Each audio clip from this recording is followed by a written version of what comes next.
اعوذ باللہ من الشیطان الرجیم بسم اللہ الرحمن الرحیم اللہم صلی علی سیدنا مولانا محمد وعلی آل سیدنا مولانا محمد وبارک وسلم صلی علیہ۔ اللہ کریم کے مقدس اور بابرکت نام سے شروع جو بڑا مہربان نہایت رحم والا ہے۔ تمام تعریفوں کا مالک، تمام قوتوں کا مالک، تمام حکمتوں کا مالک، تمام دانائیوں کا مالک، تمام بادشاہت کا مالک، ہر چیز پر اپنی خاص نظر اور نگاہ رکھنے والا۔ دعا ہے اس کریم ذات سے ہم سب کی حاضری اپنی بارگاہ میں قبول و منظور فرمائے،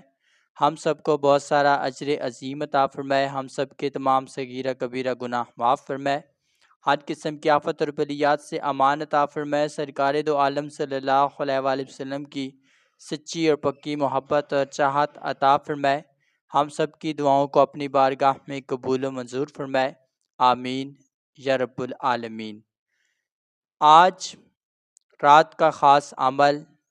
بہت خاص مسئلے کے لیے ہے، اور وہ ہے آپس کے اندر محبت، پیار، احترام اور رحم دلی پیدا کرنا۔ اب یہ بہت خاص عمل ہے، آج کی رات کے لیے تمام کے تمام افراد اس عمل کو مکمل کرنے کی کوشش کریں گے، جتنا اس پر توجہ دینے کی کوشش کریں گے اتنا اللہ پاک کی رحمت اور اس کا کرم ہوگا، کیونکہ اس عمل کے اندر بہت ساری خاص حکمتیں چھپی ہوئی ہیں، جس میں آپ لوگوں کے گھروں کے اندر سے ہر قسم کی آفت اور بلیات کا خاتمہ بھی ممکن ہوگا، آپ کی زندگی میں آنے والے مسائل اور مشکلات کا خاتمہ بھی ممکن ہوگا، جو گھروں کے اندر نفسا نفسی کی کیفیات پیدا ہوئی ہیں، لمحہ بہ لمحہ ایک دوسرے سے نفاست، نفرت، حرص والی کیفیات ہیں، سب سے نجات ملنا شروع ہو جائے گی۔ لیکن ہم سب سے پہلے بات کریں گے کہ ہمارے درمیان نفرتیں، نا اتفاقیاں، ناراضگیاں، گلے شکوے پیدا کس وجہ سے ہوتے ہیں، کیونکہ آج ہمارے ہر معاشرے کے اندر ہر گھر میں یہی مسائل ہوتے ہیں، کسی گھر میں کوئی مسئلہ ہے، کسی میں کوئی مسئلہ ہے، کسی میں کوئی لڑائی ہے، کسی میں کوئی لڑائی ہے،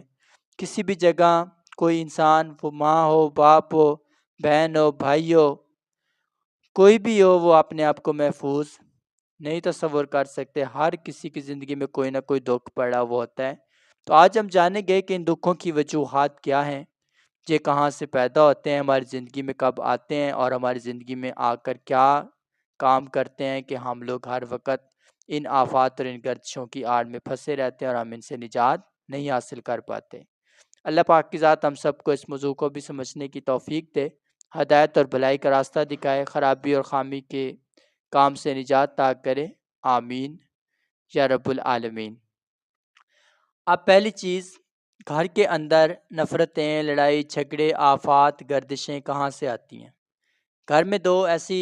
غلطیاں ہوتی ہیں، دو ایسی کوتاہیاں ہوتی ہیں، دو ایسی خامیاں ہوتی ہیں جو کہ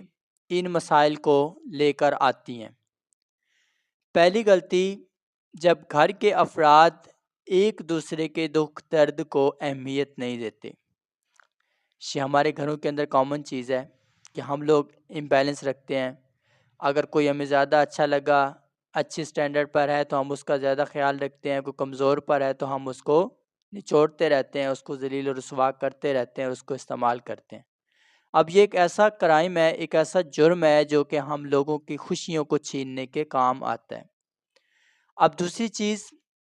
اس گھر کے اندر جتنے بھی افراد موجود ہیں وہ اپنے گھر کے بارے میں کیا رائے رکھتے ہیں، وہ اپنے گھر سے کتنی محبت رکھتے ہیں، کتنی لگن رکھتے ہیں، کتنا اس کی ذمہ داریوں کو، اس کے حقوق و فرائض کو پورا کرنے کا کام کرتے ہیں، گھر کے اندر رہنے والے تمام افراد کتنا اپنے حقوق و فرائض کی، اپنی ذمہ داریوں کو صدقے دل سے ادا کرتے ہیں۔ اب ہم میں سے کئی لوگ ایسے ہوتے ہیں جو کہ کچھ کام کرتے ہیں، کچھ کام نہیں کرتے، کچھ محنت کرتے ہیں، کچھ نہیں کرتے، کچھ ایسے رہتے ہیں۔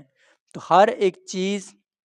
اللہ کریم کی رحمت اور اس کے کرم کے ساتھ جڑی ہوئی ہے، اور جب سرکار دو عالم صلی اللہ علیہ وآلہ وسلم کا فرمان مبارک ہے کہ القاسب حبیب اللہ، کہ جو اپنے ہاتھ سے کما کر کھاتا ہے تو وہ اللہ کا دوست ہے، لیکن ہمارے معاشرے میں ایک ٹرینڈ ہے کہ ہم لوگ پڑے رہتے ہیں اور محنت اور لوگ کرتے ہیں، اور کر کر کے ہمارے لیے کر کے آتے ہیں، اور پھر ہم سوچتے ہیں کہ ہماری زندگی میں یہ مسئلہ کیوں ہے، یہ مسئلہ کیوں ہے، کیونکہ ہم اپنے عقائد سے، اپنی ذمہ داریوں سے، اپنے حقوق و فرائض سے غافل ہیں، ہم ان کو پراپر ٹائم نہیں دیتے، ہم ذمہ داری کو افورڈ نہیں کرتے، ہم یہ نہیں سوچتے کہ گھر کے باقی افراد محنت کر رہے ہیں تو ہمیں بھی کرنی چاہیے، ہمیں بھی صدق کے دل سے محنت کرنی چاہیے، جو کچھ ہمارے لیے ہے، ہمارے لیے ممکن ہے، ہم کر سکتے ہیں، وہ ہمیں کرنا چاہیے۔ اور جب یہ چیز ہم نہیں کرتے تو ہماری زندگی کے اندر مسائل آنا شروع ہو جاتے ہیں۔ پھر ان مسائل میں کیا چیز تبدیل ہوتی ہے؟ جیسے ماں باپ کی اولاد ناکام ہو جاتی ہے مختلف جگہوں پر، کسی کو جاب نہیں ملتی، کسی کو عزت نہیں ملتی، کسی کو اپنے رشتے میں کامیابی نہیں ملتی، کسی کو اولاد نہیں ملتی۔ اس طرح کے فیکٹرز کب آتے ہیں؟ جب یہ سارے کام ہم سر انجام دے چکے ہوتے ہیں۔ اب اس کی وجہ سے پھر ہماری زندگی کے اندر تذلیل اور ناکامیوں کا معاملہ شروع ہو جاتا ہے۔ اب یہ معاملہ جتنا چلتا جائے گا اتنا ہماری زندگی تذلیل کی طرف جائے گی، اور پھر اس کیفیت میں ہم بہت زیادہ چڑچڑاہٹ کا شکار ہوتے ہیں، بہت زیادہ لڑنے جھگڑنے، غصے والی، بہت زیادہ مطلب پرستی، من مرضی والی سوچوں میں ڈوب جاتے ہیں، جو کہ مزید ہماری زندگی کو تباہی اور خام خیالی کی طرف دھکیل دیتی ہے۔ اب یہ چیز بھی ہم نے یہاں پر سمجھ لی، لیکن جو آخری بات ہے جو بہت زیادہ ضروری ہے وہ یہ ہے، گھر کے جتنے بھی افراد ہوتے ہیں ایک دوسرے کی بات سننے سمجھے بغیر جب کوئی کام سر انجام دیتے ہیں، ایک دوسرے سے مشاورت کیے بغیر جب کوئی کام سر انجام دیتے ہیں، چاہے وہ ایک عورت ہے، وہ کسی کے ساتھ محبت کرتی ہے، وہ بن سوچے سمجھے اپنے گھر والوں سے چھپ کر کوئی کام کرے، چاہے ایک مرد ہے وہ کسی طرح چھپ چھپ کے کام کر رہا ہے، اسی طرح اور بھی بہت سارے فیکٹرز ہیں کہ ہم لوگ کسی کے ساتھ ڈیل کر لیتے، اپنی فیملی کو نہیں بتاتے، اپنے گھر کو قائم کرنے کے لیے اپنی ذمہ داریوں کو ہم اپنے سر پہ اٹھا لیتے ہیں، لیکن ہم اپنے گھر والوں سے رابطہ نہیں رکھتے، تو یہ کیا ہوتی ہے؟ چوری ہوتی ہے۔ اور یہ چوری ایک ایسا جرم ہے جو کہ ہم لوگوں کی جتنی بھی ایمانیات و عبادات ہوتی ہیں، ذکر و اذکار، دعائیں، محنتیں، کوششیں، سب چیزوں کو مردہ کر دیتی ہے، رائگاں کر دیتی ہے، اور ہم جتنی بھی محنت کرتے ہیں اس کے نتیجے میں ہمیں ناکامی اور وسوسوں کا سامنا کرنا پڑتا ہے، اور اس نتیجے میں جب ہم پہنچتے ہیں تو پھر ہماری زندگی کے اندر بہت ساری خرابیاں پیدا ہو جاتی ہیں۔ اب یہ نکتے تو میں نے سمجھائے کہ یہ جو مین ہوتے ہیں جس کی وجہ سے مسائل بڑھتے ہیں۔ پھر آخری جو مین بات ہے وہ یہ ہے کہ گھر کے جتنے بھی افراد ہوتے ہیں وہ سب بہت زیادہ زبان دراز ہوتے ہیں، کوئی بہت زیادہ گالیاں دے رہا ہوگا، کوئی بہت زیادہ بد نظمی سے بات کر رہا ہوگا، کوئی بد زن لہجہ رکھتا ہوگا، کسی کے اندر کوئی خرابی ہوگی، تو یہ خرابیاں بہت خطرناک ہوتی ہیں۔ اگر گھر کے اندر رہنے والے افراد نظر ایک دوسرے پر بری رکھتے ہیں تو پھر بھی ان کی زندگی کے اندر زوال لازمی آ جاتا ہے۔ جب بھی گھر کے افراد ایک دوسرے کے اندر تقسیم پیدا کر دیتے ہیں تو اس وقت کو گھر ناکامی، نااہلی، تنہائی، لاوارثی کا شکار ہونا شروع ہو جاتا ہے۔ اب ہم اس مسئلے میں آ چکے ہیں، اب ہم نے اس مسئلے سے نکلنا کیسے ہے؟ غلطی تو ہم سے ہو گئی، خطا ہم سے ہو گئی، ہم نے بن دیکھے بن سمجھے ہم نے اپنے کام کیے، ہم نے نہیں سوچا کہ اللہ کی ذات بھی دیکھ رہی ہے، وہ بھی موجود ہے، ہمیں یہ کام نہیں کرنے چاہیے تھے لیکن ہم نے ان کو سر انجام دے لیا۔ جب ہم نے یہ کام سر انجام دے لیے تو ان کے نتائج بھی ہمیں ملنا شروع ہو گئے۔ اب ان کے نتائج میں ہمیں لڑائی ملے گی، جھگڑا ملے گا، نفرت ملے گی، ہرس ملے گا، لالچ ملے گا، ایک دوسرے کے خلاف بغاوت ملے گی، مختلف معاملات میں ایک دوسرے کی تردید ہوگی، جگہ جگہ پر لڑائی جھگڑے فتنے پیدا ہوتے رہیں گے، اور ہم اپنے غیروں کو اپنا گھر سونپ بیٹھیں گے اور اپنے گھر والوں سے نفرت اور نفاست کا کام شروع کر دیں گے۔ اللہ پاک کی ذات ہمیں ہدایت کی توفیق دے۔ اب آپ سے یہ غلطی ہو گئی، یہ مسئلہ آپ کی زندگی کے اندر آ گیا، اب آپ نے اس سے نکلنا کیسے ہے؟ اس کے لیے کوشش کریں، ماں باپ اور وہ بڑے افراد جو گھر کے سربراہی کا مالک ہیں، جو سربراہی رکھتے ہیں اپنے گھر کی، وہ تمام افراد اس عمل کو خاص کر کرنے کی کوشش کریں گے، اور ان میں سے گھر کے اندر رہنے والے تمام چھوٹے افراد جو آخر میں پیدا ہوئے ہیں، آخری نمبر پر، تو وہ کوشش کریں گے اس عمل کو فوکس کرنے کی، تاکہ اللہ پاک کی رحمت اور اس کا کرم ہو جائے۔ اب اس کے لیے آپ نے پہلے توبہ کی طرف چلنا ہے۔ توبہ کے اندر آپ نے 2 رکعت نماز نفل توبہ آج بعد نماز عشاء آپ نے پڑھنی ہے۔ پڑھنے کے بعد آپ نے